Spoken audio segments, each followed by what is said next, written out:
프롤로그 숫자의 배신, 그리고 가장의 한숨. 월급날 저녁 휴대폰에 찍힌 통장 입금 알림 문자를 바라봅니다. 500만 원. 결코 적지 않은 액수이고 누군가에게는 부러움의 대상일지도 모르는 숫자입니다. 한 달 동안 직장에서 상사의 눈치를 보고 아픈 몸을 끌고 출퇴근하며 영혼을 깎아 만들어낸 땀방울의 대가입니다. 하지만 그 뿌듯함도 잠시, 며칠 지나지 않아 카드값, 공과금, 아이들 학원비, 대출이자, 부모님 용돈과 각종 보험료가 밀물처럼 밀려왔다 썰물처럼 빠져나갑니다. 그러고 나면 통장에 남는 것은 허무할 정도로 가벼운 잔액뿐입니다. 내가 무엇을 잘못 살았는가? 이렇게 악착같이 버티는데 왜 내 삶은 조금도 넉넉해지지 않는가?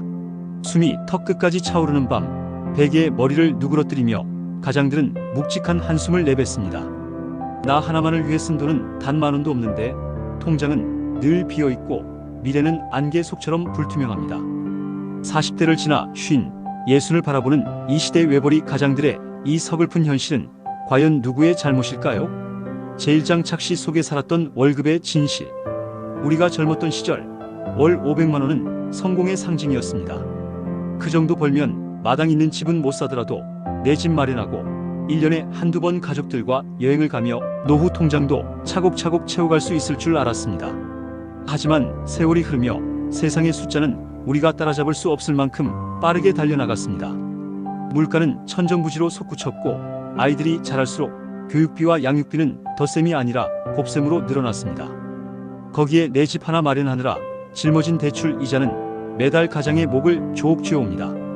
결국 오늘날의 월 500만 원은 부유함을 뜻하는 숫자가 아니라 가정이 무너지지 않도록 겨우 턱 밑까지 물이 차오른 상태에서 숨을 쉬게 해주는 최소한의 호흡기가 되어버렸습니다. 정작 가장 본인을 위해 쓸 수 있는 돈은 한 달에 커피 몇 잔, 친구들과의 소박한 소주 한 잔이 전부입니다. 평생을 가장이라는 이름으로 헌신했건만 돌아오는 것은 여전한 경제적 조급함과 언제 꺾일지 모르는 건강에 대한 불안뿐입니다. 제2장 자식이라는 밑 빠진 독에 물 붓기 끊어내기. 우리를 더욱 가난하게 만드는 진짜 원인 중 하나는 자식에 대한 끊임없는 집착과 희생입니다. 남들 하는 만큼은 해줘야 한다는 미안함, 내가 못 누린 것을 자식에게는 누리게 해주고 싶다는 부모의 욕심이 우리를 끝없는 교육비와 양육비의 늪으로 빠뜨립니다. 학원비에 과외비, 대학 등록금, 그리고 나아가 자식의 취업 준비와 결혼 자금까지. 대한민국 부모들은 자식이 30이 넘고 40이 되어도 저출을 놓지 못합니다. 내가 노후에 폐지가지를 줍는 한이 있더라도 자식에게만큼은 손을 벌리지 않겠다며 자신의 미래를 쏟아붓습니다. 하지만 냉정하게 스스로에게 물어야 합니다.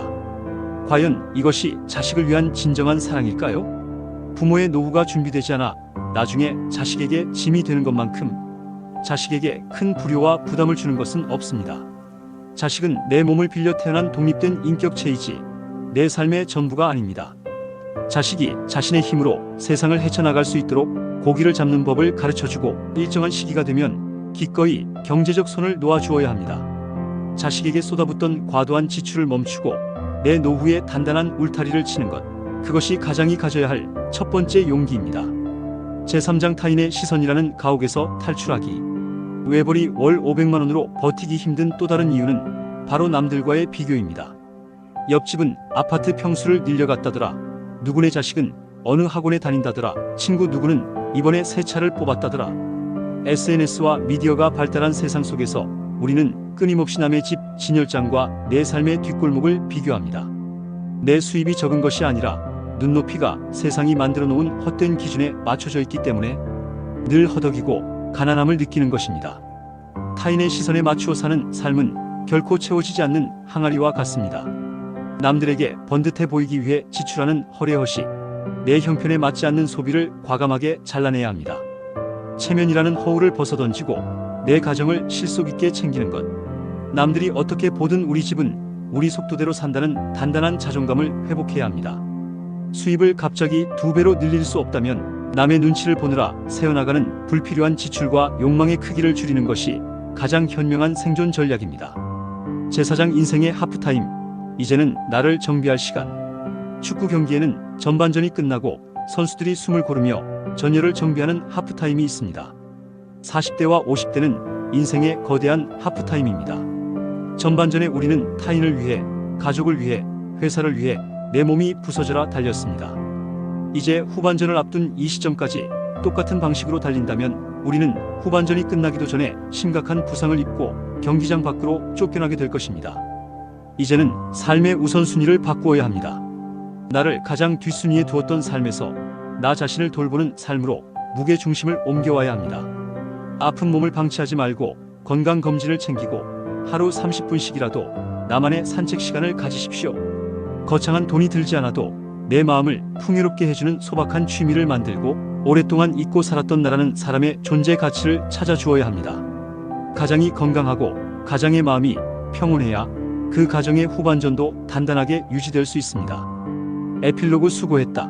참으로 장하다 내 자신아. 오늘도 무거운 어깨를 짓누르는 삶의 무게를 견디며 밤길을 걸어왔을 이 시대의 모든 가장들에게 고개 숙여 깊은 존경을 표합니다. 월 500만 원을 벌어도 버티기 힘든 이 모진 세상 속에서 당신이 가정을 지키기 위해 흘린 땀방울은 단 한 방울도 헛되지 않았습니다. 비록 통장 잔고는 넉넉하지 못할지라도 당신이 버텨낸 그 세월 덕분에 가족들이 따뜻한 밥을 먹고 지붕 아래서 잠들 수 있었습니다. 당신은 이미 세상 그 누구보다 위대한 과업을 완수한 사람입니다. 그러니 더 이상 자신을 자책하거나 자괴감에 빠지지 마십시오. 당신의 잘못이 아닙니다. 세상이 너무 빠르게 변했을 뿐입니다. 오늘 밤만큼은 내일에 대한 걱정과 돈에 대한 중압감을 내려놓고 지친 내 어깨를 따뜻하게 도닥여 주십시오. 참 고생 많았다. 이만큼 버텨준 것만으로도 너는 정말 장하고 위대하다. 비움과 내려놓음을 통해 마음의 짐을 덜어내고 내 안에 단단한 평화를 찾아가는 당신의 인생 이막을 온 마음으로 응원합니다. 오늘 글이 가슴속 깊은 위로와 다시 일어설 용기를 주었다면 구독과 좋아요를 눌러주세요. 세상의 풍파 속에서도 묵묵히 제자리를 지키는 여러분의 단단한 삶에 늘 따뜻한 동반자로 함께하겠습니다. 감사합니다.